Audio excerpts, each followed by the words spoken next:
Sound speeds, and welcome to another reaction video. Now, the process that I use when I'm sent a link to react to is I copy it and put it in a document that I don't necessarily have labels on and have no idea what in the world the link goes to until I copy it out of this document into an incognito web browser and then hit play. And from that point onwards, I see what it is.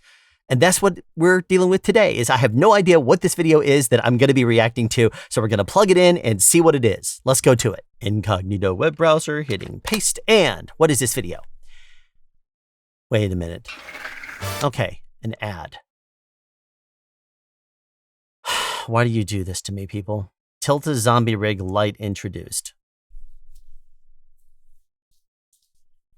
Okay, this video was released 4 months ago on June 5th, 2023, and as of the time of this video has 2,986 views and 112 upvotes.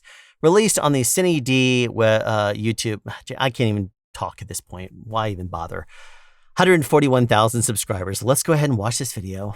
This is the Zombie Rig Light from Tilta. Yay, the Zombie Rig Light. The Cine D Gear News video. Okay, let's just do your little happy. Oh, jeez. I don't even. The biggest issue I have with devices like this Tilta Zombie Rig Light is that they overcomplicated a very simple process. Booming is awkward, okay? Your legs are out to the side, your arms are out to the side, yet you have to crank your head all the way over to the side in order to see what it is you're booming. Because you are using your hands, you can be light, you can be fast, you have to be able to swing, you have to be agile, that kind of thing. Your hands are fast, your feet are slow. If you ground everything to your feet, like it is when you use something like this, or like the Boom Uprater or the Exo Boom, which is released by Cinema Devices, I think it was, all these different devices, they basically remove the shock absorbency and your ability to do fine tuning and movements. Very streamlined. Okay. Now it puts all your movement basically on your legs. And when you do it, something like that, you're basically going to be locked in to your movements. You're not going to be able to move all over the place. Walk and talk's not going to happen. Now, if you use something like this, it's only because you have people standing there talking. You're not going to be able to follow people very consistently because you lose all the spring action in your hands. The fast movements of your hands, your legs move slow, your hands move fast, that kind of thing. So this device, the biggest issue I have with things like that is that, all right, first of all, I like the fact that Tilta is at least turning you to the side now. So it's the way you would at least boom as opposed to having it going out the front like on the original. But you see this device right here where you have to connect up. I don't even know what this rig is, but it looks like the back of a K-Tech boom. I don't even know what this is. I don't even know what that boom is. I can't see enough of it, but it looks like it might even be something that's the same as the Tilta. So you have this device that plugs into your belt. Then you have to hold on to this thing with it. It looks like a counterweight or something like that. It's just, you're operating it all from down here. You're removing your hands from the action. What happens if somebody hits your boom and you're holding it down here? The whole thing is going to topple over. And don't pretend that that's not an uncommon thing that couldn't happen. It's very possible that kind of thing can happen on set. And so I am a very big advocate for holding onto the boom. When I did the review of the Boom Uprater, I like the fact that your hand is on the counterweighting the back of the boom. And I even said that you can just hold it from near the top there where the little U was, but I actually will sometimes hold it and just put my hand up on top of it too, because it's just fine. When I did the Boom Swinger, I said the same exact thing. If you have your hand up there as a counterweight, you put your hand. I even used the little the claw mechanism, a claw hand motion. I put my hand over the top of it. So anyway, that's something that I personally do because I don't trust people not to hit me when I'm booming, even though it doesn't really happen that much anymore. I don't like that. So this device already is overly complicating a very simple process. Tom, welcome to Cine Gear 2023 here at Paramount Studios in Los Angeles, California. I'm joined by Jared on my right from Tilta. What is this?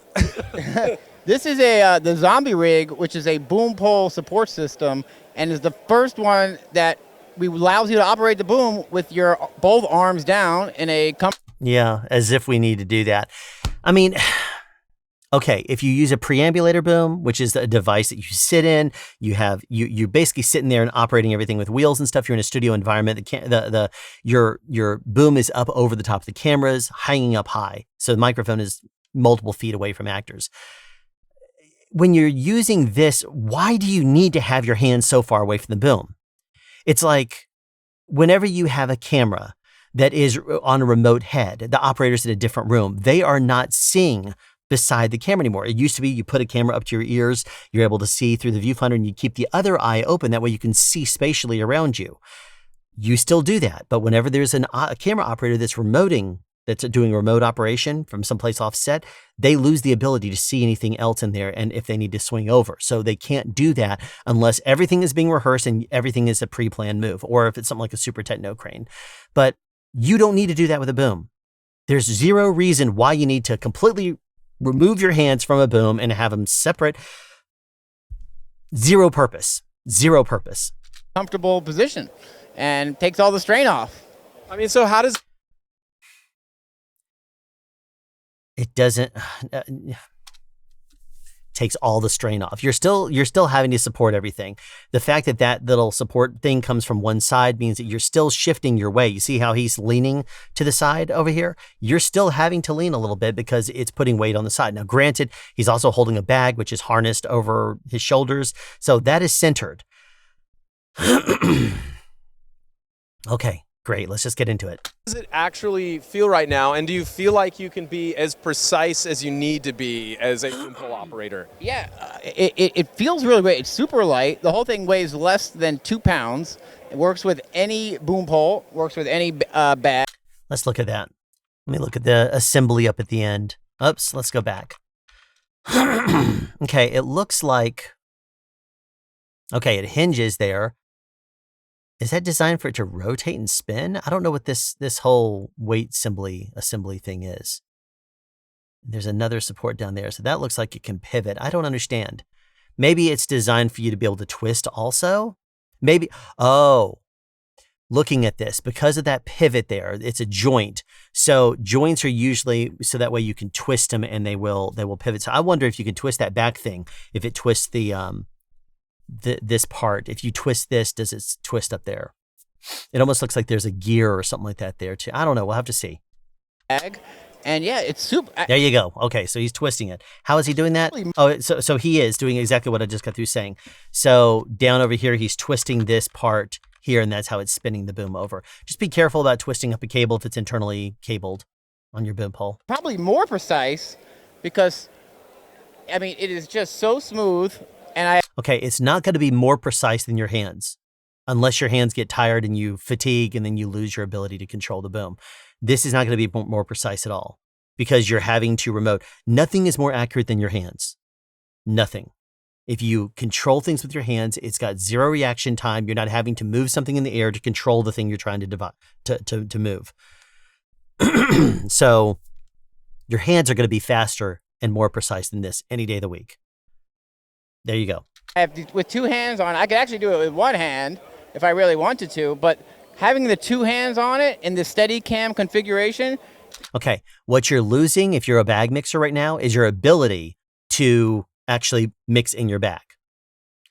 He says you can do it with 1 hand. That means that you're having to basically support everything with the hand that's twisting and turning, and you have to, I guess, jam your arm, or you could just, maybe balance it and lean it against yourself a little bit. But you're losing the ability to mix with one side. If mixers, before they had devices like this, if you were doing a bag mixing thing and you wanted to try to boom, people would sometimes rest a boom on top of your heads, which I never advocate for because it compresses your spine. But if you, but one of the things that I will see sometimes people do is lean it over their shoulder. So their back shoulder, they'll lean it over there and then the boom will go out behind their head. Now, granted, then you might cut off the edge of a frame or something like that, but you want to try to get it up and over. This device does help with that, but you're losing the ability to do a lot of controlled mixes because you're going to have to anchor this thing before you have to make an adjustment on your bag. Now, with something like the boom operator, you're holding it up with the boom. So you're holding it and you can control exactly where in and out. And it's still a balancing game, but you're able to take your hand off fairly quickly in order to make an adjustment. With this, you're holding a stick. You're holding a stick that holds onto the boom, that holds onto something else, and you have a midpoint. Because it goes up and then it goes out, that point right there, this whole thing can wobble this way as opposed to you holding it this way, and the boom is basically at the mercy of this, where you're still holding a stick to the center point. What I'm saying is that if you're holding it here, this part here is still going to wobble in and out. But if you're holding here, now this point here is going to wobble forward and backwards as needed. So extra strain. Gives you extreme control and extreme precision. All he keeps saying, you know, it does this. It gives you control. It gives you this. It gives you that. How does it give it to you? It gives you the ability to basically hold a boom over your head and try to simulate a control that your hand could do. That's all it's doing. Is it may give you the ability to do all this stuff. If you're not going to, first of all, using it in a bag scenario, I know why he's doing it. It's to demonstrate you can.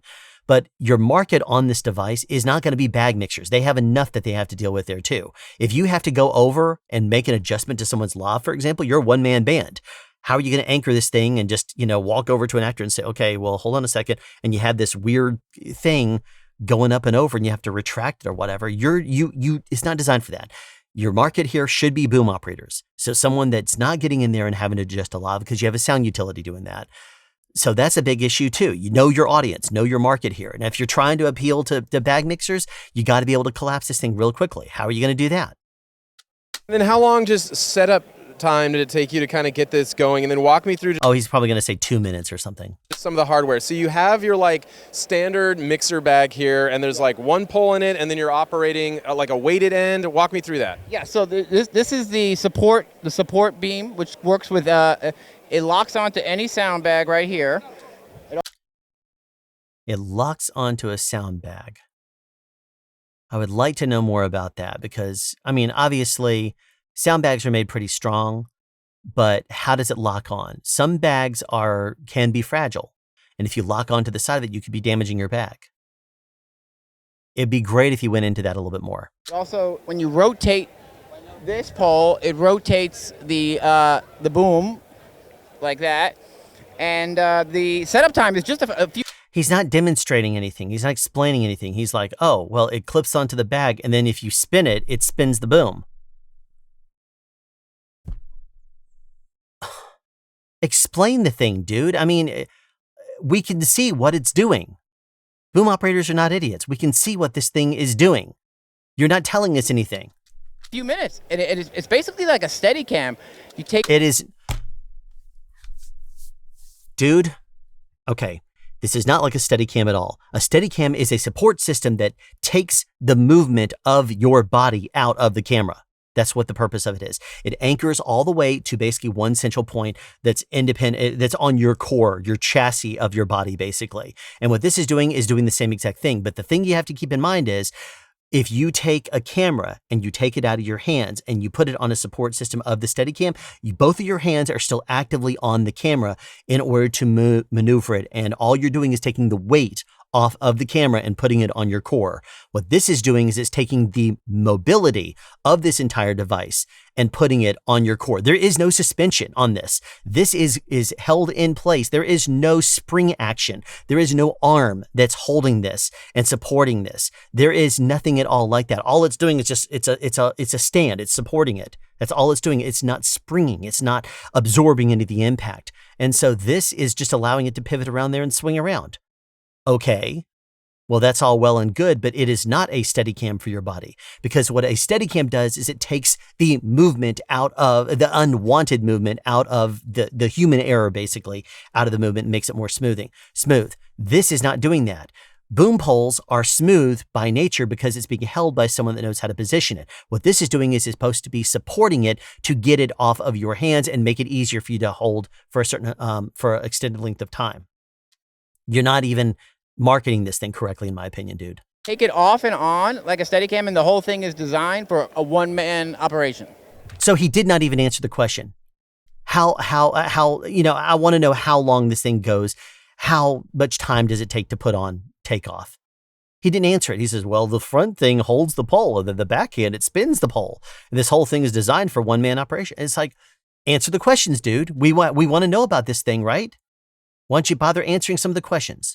Very cool. Now, am I wrong in saying, is this the second sort of generation of this product? Yeah, because the first one was a complete disaster. It's horrible. And that face right there is almost like, yeah, the first one sucked really bad. Actually, the third. It was the third generation. Oh, it's the third. Yeah, so this has been years, 4 or 5 years in the making, You and still don't have it right, do you? but we're happy to say that this is the production version. This is the production version. Okay. So, holding your boom pole over your head with it controlled from down here with little sticks. Okay, all right. Okay, and then what has the feedback been like from, like actual sets? Are people pumped to be using this? No. Is it not really out in the field, so to speak? No, Yeah, no. We just stop right there where he said no. people are really excited, and the people that have seen it and that work in sound are very excited about it, and they're very excited about the price. It's This is my look of excitement for the Tilta Zombie Rig 2 Light. Isn't that the look of excitement? All right, what's the price? Let me guess. Because of the stick, because of the clip, I don't know how much. I'm assuming you have to supply your own boom pole. This device would have to clip to it. It looks like it would clip to your boom pole, so I guess go over and then it would lock down in some place. I'm guessing this entire thing, because I'm assuming this thing with the little weight down there and the spin and the joint and stuff like that up there. I can't really see the quality of the parts and devices. I would guess maybe on the cheap end, it could be $500. If they make it out of more premium parts, it could be closer to $800, $900, maybe $1,000. I don't know. under $700. Okay, so that's right in the middle. So the feedback has been good, and I hope it. Yeah, hope it takes off. Feedback as in feedback that goes through speakers. It's not good. Yeah, I mean, so just walk me through. So the boom pole, I can use sort of any brand of boom. Is that kind of the goal? Are there limitations on that? No. Okay, one thing that also I've noticed is he has not taken his hands off of this thing. He is holding on to it the whole time. If it were me and I was trying to demonstrate how you can take your hands off of it, I would do it. I would take this rear hand, I'd leave that on there because it's got to hold on to this, which is hold on to here. But if I'm trying to demonstrate that this can be, that this hand can be used for something else, like mixing in the bag, I would take my hand off it and say, yeah, look over here. This is how it works. He's not doing that because he's held on to the thing. When you go and put this clipping it on and you start to use it, how does the thing feel when you put it on there? How does it connect up? And then can you actually remove your hands? Or is when you put everything kind of up there and you clip it, if it's like a balance and you're having to hold everything kind of strong, or you then go here and slide your hand down on to support it off the back here? Because if you want to take this front hand off, you have to support it higher. I don't know. He's not demonstrating any of this stuff. That knuckle looks like it could be an Avalon boom. Actually, but that's, I don't know. Any boom pole, we have different sort of couplers that go on, different sizes for the different, Okay. Is that a rope? Is that, I don't know. Let's see. Yeah, okay. So as I frame advance, you can see the knots on this. So this is a nylon cord of some sort that's actually rotating around. You can see this little knot. Where is it? There it is. That little bit right there, that discoloration, you start to see it move downward as he's twisting it. So this whole thing is a pulley based on this. Is that a nylon cord? Is that an elastic band? Okay. Those are compression. That's for compression right there. I don't understand. I don't know what brand of boom this is or whatever. Not like it really matters, but I'm just curious because this may be designed for a certain diameter of boom pole is why I'm wondering. If, for example, if this were tried to be used with a mighty booms are really fat and it may not fit properly over that unless that's what these different levels of compression are for. Like you see this, it looks like a compression ring there and then another one there and then another one there. Maybe you just start taking them off if you put in a smaller boom. I don't know. How does this thing clip around a boom? Does it damage it over time? I don't know. It's very interesting. The boom pole, so that'll all come with the set. And yeah, any professional boom pole, it should work with 100%. Yeah, and I mean, that's been the thing okay, so first of all, I should disclose I'm not a boom pole operator or audio mixer. Actually, are you by profession? I actually am not. I am.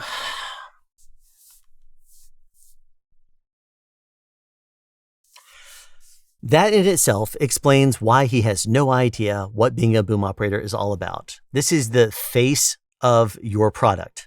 When you first showcase this product, the Tilta Zombie Rig Light, you should put this on a boom operator, someone that knows how to use a boom, someone that can say, yes, I am a boom operator, and I can tell you right now the way this feels is. If you put this on, I don't know who this guy is. He's probably one of the creators, or he's one of the people on the project. Put this on a boom operator and have them sell it to me. Have them, because if you put this on me and this was a product that I like when I did the boom operator, I could tell you how it would be useful. I could tell you what its limitations were. And I did that. I explained how, because you lose the ability when it's on the pole, you lose the ability to maneuver and use your hands for shock absorbency. You lose the ability to move the thing fast. You're just moving your legs to support the thing. He's making it sound like this thing is a one-stop shop that's going to fix all your needs. It's not. It is for one purpose, and that's when people are standing there blabbing. That's what the purpose is. And that is nothing I want to spend $700 on. One of the product designers on this, so it was inspired by me seeing a boom op just struggle on a long take. Okay, so he is simply an observer of a boom operator. He's an observer of a boom operator that said, well, there should be something that takes all the strain off and turns it into a Steadicam. This is the problem I have when people that are in higher up positions, designers of things, are not in touch with the front line. If he were to come to me or any of the people, like I'm sure they caught wind that I wasn't happy with the Tilta Zombie Rig, the last version. If he would have reached out to me at all, like Tilta did reach out to me at one point and asked if I would like to try it. And I said, no, why would I be interested in that? This thing is exactly what a boom operator is not. And this creates, I talked about it in the last video, but if he were to reach out to me and said, we want to make a better product, a better version, would love to have your input, I would have said, absolutely, would love to put some input in it. And I would keep all the sarcasm and all the bitterness out of it. When they create a product that's completely not what we need, this is solutions to problems we don't have.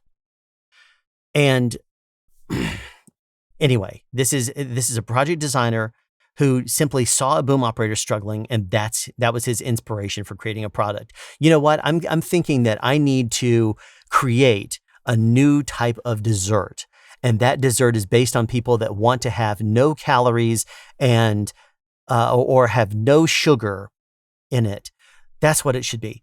Candy with no sugar. Well, guess what? They did that back in the 80s, which is why you have a lot of candy now that says it's sugar-free. It has no sugar in it. Or they say, or this was another one of the wonderful things that they did back in the 80s, is they said, fat's an issue. We should take fat out of things. So what they did is they took fat out of milk. They made skim milk and started pushing 2% milk on everybody. And then they sold us back the fat as cheese. And then they did the national, Cheese Glorious Cheese campaign. Same kind of thing happens. Is they said, oh, fat is the bad thing. Let's take all the beef tallow and all the really fatty things that made things taste really good, remove all that stuff from our food. And then what do? They said, we're not selling it anymore because it tastes really bad. What should we add? Sugar.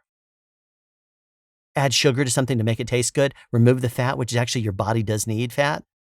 So that's the kind of thing is what happens when you take people that are designers, people that are in charge of something, and you put them in charge of something they don't need to be in charge of. Complete lunacy. Everything goes out the window, and you end up with devices like this. And his arms were just giving out, and I look over and I see the camera guys with all these cool toys and stuff, and I'm like, there needs to be something cool for a sound guy. Yeah. I mean, I fully get that. So we have many, many cool devices, and this is not one of them. Despite both of us, I guess, not being fully in the audio industry, but, you're creating products for those guys, the action of doing this actually really uncomfortable over a long period. Guess what? Boom operators in modern booming don't do that.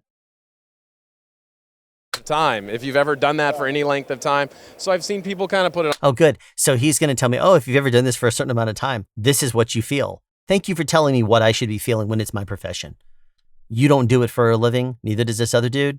And you're going to tell me how it is? Why don't I just go and tell a doctor how to be a doctor? Well, maybe I will on Facebook, but not in the real world. on their shoulders. You've probably seen that. We've seen like the top of the head situation before. Yeah.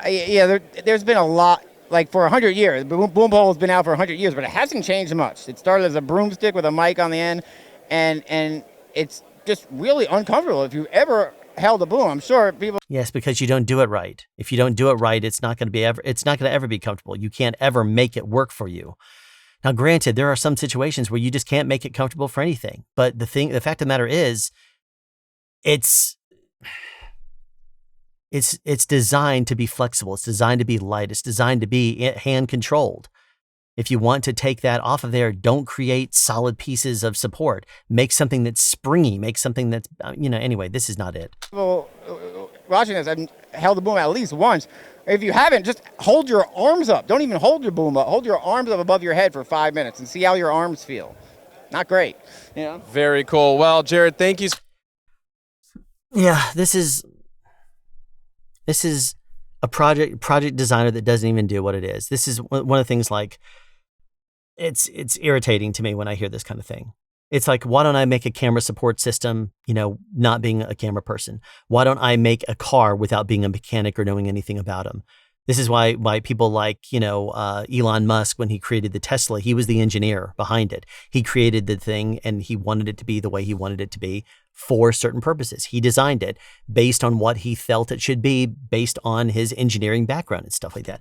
This is based on what it needs to be, thinking, oh, it's so difficult for you to hold a pole over your head. If I do it, it hurts. So I need to make something that basically just holds a pole over my head. That's all this thing is just a pole support. It doesn't allow you to do what you need to as a boom operator. Thank you so much for taking a couple of minutes with us here at Cine Gear. Thank you so much. Yeah, thank you so much. All right, that's it from us here at the Tilta. I'm not, okay, great. Okay, so there we've done another Tilta Zombie Rig video. Please stop sending me these things unless they come up with something that's truly miraculous, unless your whole purpose of this is to try to get me bitter and to see what I end up saying. This video is annoying. Every single thing about it, whatever. This whole thing is just disappointing to me. Okay, Tilta, if you're going to create a version of this and send it out, at least put it in the hands of boom operators that people recognize. Put it in the hands of someone like Ken Strain. Put it in my hands. Get our feedback. Get feedback of people that are career boom operators that do this for a living, that need to have their input heard. Because when you do something like this and create this kind of device and you're like, oh, well, it's designed so that you can operate it with, from your waist, with your hands down. You don't have to have your hands up. Okay, great. That's not the problem that we face. Anyway, all right, well, thanks for tuning in this episode of Sound Speeds. Be sure to tune in the future for more reaction videos, probably bitter sarcasm, and as always, sound advice. Have a question you'd like answered or want to add something? Be sure to write it in the comment section down below. You can also make a suggestion for future topics of discussion. Again, comment section down below, or you can email me at soundspeeds@yahoo.com. Be sure to subscribe and turn on notifications so you won't miss out on future sound advice.